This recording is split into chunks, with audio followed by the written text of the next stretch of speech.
Bom dia, ouvintes da Rádio Popular. Estou aqui conversando com a professora Juliana Batistella Ciola. Professora, bom dia. Bom dia. Hoje pela manhã falaste muito em inclusão. Você poderia nos dar dicas de situações que deveriam ser evitadas pelo professor em sala de aula? Quando a gente fala da inclusão da pessoa com transtorno do espectro do autismo, a gente tem que se atentar muito ao excesso de estímulos que muitas vezes tem numa sala de aula.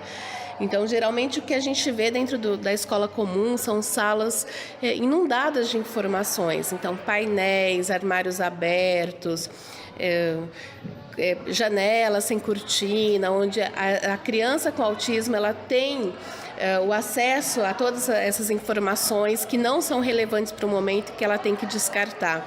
Então, se uma sala tiver controle de distratores, isso facilita muito a aprendizagem da pessoa com autismo.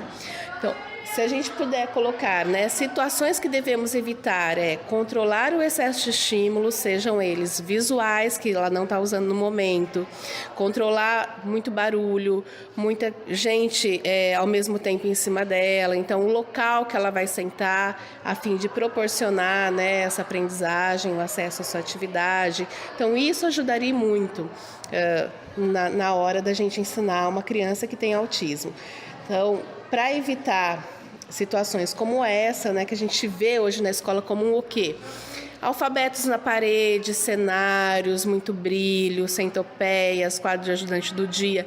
Quando a gente coloca uma criança com autismo do lado dessas informações, e o ambiente não conversa com ela, não está usando essas informações no momento, a tendência que ela tem de explorar, pegar, rasgar, levar a boca, até pela própria desordem sensorial e como essas informações entram no cérebro dessa criança, isso vai dificultar em muito o aprendizado. Então, bloqueio de distratores seria uma forma da gente garantir a aprendizagem. Fora isso, as questões das adaptações curriculares, entender o nível que essa criança está, então evitar dar tarefas que ela não possa responder, até pelo nível de compreensão que ela se encontra no momento, então ter a certeza que ela responde a determinadas atividades é a garantia de sucesso na hora que a gente vai ensinar uma criança com autismo. Bom, e já que falamos no que evitar, então agora eu vou te pedir sugestões do o que fazer com esse aluno em sala de aula. O que nós podemos fazer? Conhecer essa criança por meio de uma avaliação individual. Então, realizando uma avaliação individualizada, eu consigo ter dados com relação a habilidades, dificuldades, o que ela precisa aprender, que nível que ela está. A partir daí, criar um planejamento individual com objetivos que vão de encontro às necessidades dessa criança e fazer toda a adaptação de atividades com avaliação que não precisa ser igual a dos demais, atividades que não precisam ser igual a dos demais, porque o planejamento dela por ela e não do planejamento dela comparado às demais crianças da idade dela.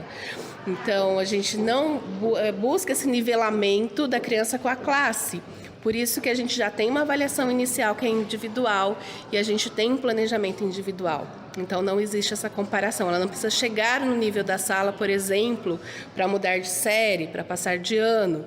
A gente sempre considera aquilo que eu tenho elencado de objetivo para ela. Essa é uma situação importante, porque senão ela está na escola e não vai aprender novas habilidades, não vai ter acesso ao currículo. Então, uma vez eu garantindo isso no planejamento individual, eu vou ter a garantia de sucesso. Muito bem. O quanto é importante os profissionais de diferentes áreas dialogarem, já os mesmos profissionais que estão tratando aquela criança, é importante esse diálogo, comentarem sobre os progressos nas diferentes áreas de tratamento, como é que tu vê isso? Sim, os profissionais eles precisam se conversar, A gente trabalha dentro do modelo generalista e onde todas as áreas se sobrepõem. Então, como o planejamento é da pessoa, todas as áreas atuam para atingir esses objetivos. Então, as estratégias precisam ser elaboradas em conjunto, onde todos os profissionais se conversam, sabem aquilo que está sendo trabalhado, as atividades que eu proponho dentro da minha área, mas sempre pensando no planejamento individual dessa pessoa. O que um faz é muito importante que o outro tenha acesso, que todos trabalhem em conjunto para que esse objetivo em comum seja atingido. É importante, então, o pessoal entender que o diagnóstico do TEA nunca vai ser feito por um profissional somente. A gente diz que é multidisciplinar, São várias áreas, então, em conjunto, que vão fechar esse diagnóstico. É isso que é importante o pessoal entender? Isso com relação à intervenção. Já com relação ao diagnóstico, nós temos a equipe multi que pode realizá-lo, assim como o médico, assim como um psicólogo da área que entenda do assunto. Mas para a intervenção é importante que todas as áreas compartilhem essas informações e entendam que o planejamento é individual, que olha para a pessoa. Já com relação ao diagnóstico, a gente pode ter sim a conversa entre os profissionais e acontecer tanto na forma multi como na forma do médico, como de um psicólogo que entenda e conheça sobre autismo. Muito bem, eu falei então com a professora Juliana Batistella Ciola. Muito obrigada, professora. Eu que agradeço. Muito obrigada. Popular FM 107.9, programa Autismo, um jeito de ser.